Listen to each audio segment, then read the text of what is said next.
Hey everyone, Doug here with B&H. Now, it is no secret that I love my high-end monitors.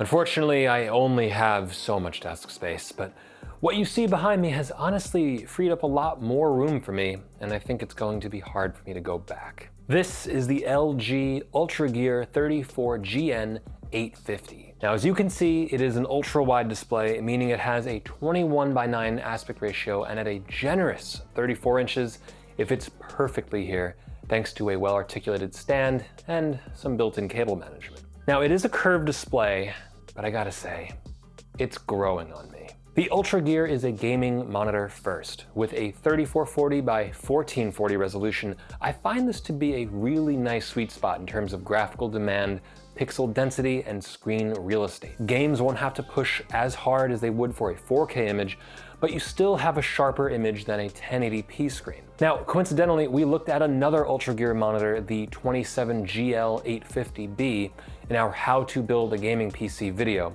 which is similar in specs, but with a normal 16:9 ratio. You'll notice the NVIDIA G-Sync logo proudly on display, but the monitor does support both G-Sync and AMD FreeSync, so no matter who supplies your GPU, you should be covered. Just to be brief, these are both forms of what's known as variable refresh rate, and that allows a monitor to automatically adjust its refresh rate in sync with an ever-changing frame rate. This is important because it means that even if you drop frames occasionally during gameplay, your game won't appear to stutter.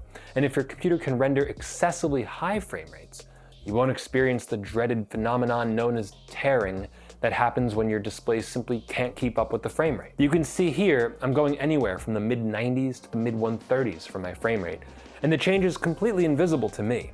It's literally game-changing. Now, out of the box, this monitor hits 144 Hz, and even on a regular desktop, the fluidity and responsiveness is incredible. It can also overclock to 160 Hz, though we didn't test that here. In combination with the fast refresh rate, this monitor boasts a 1 millisecond response time. Now, that's actually pretty common for gaming-oriented displays, but what's actually impressive here is that it's on a stunning IPS display. If you're into photo editing, video color grading, or just generally prefer more color-accurate displays, you'll know that IPS displays produce much more accurate colors, have improved viewing angles, and tend to cover wider color gamuts. On that note, the 34GN 850 supports 98% of the DCI-P3 color gamut, and naturally the entire sRGB gamut as well. Now, you can set the monitor to either its default color space or a dedicated sRGB mode, so depending on what you do and what you need, the options are there. You'll notice here there are also several presets aimed at different gaming genres, which is interesting because they seem to affect black point, contrast, and response time. Now, this isn't a broadcast monitor, but with some color calibration, a setup like this would be excellent for photo editing and video color grading for the web. So let's talk HDR. Rated for HDR 400, this isn't the brightest HDR screen, but it does support HDR content and provides an HDR effect for SDR content if you want. For the unacquainted, HDR, or high dynamic range, allows a monitor to use its entire brightness range to show very bright highlights along with deep shadows. This doesn't mean your entire image is going to be brighter, but that the brighter parts of the image truly shine. Since this is rated for HDR 400, that means things like light bulbs, highlights, and reflective surfaces can hit up to 400 nits. Now, I briefly tried gaming with the HDR mode, and it is impressive. As usual for HDR demos though, it's something you have to simply see to believe. You just cannot demo it in an SDR video. HDR is easy enough to turn on. Simply enable it in your OS, Windows in my case, and then use the Gamer 1 preset on the monitor, which as you can see shows the Display HDR logo on the side.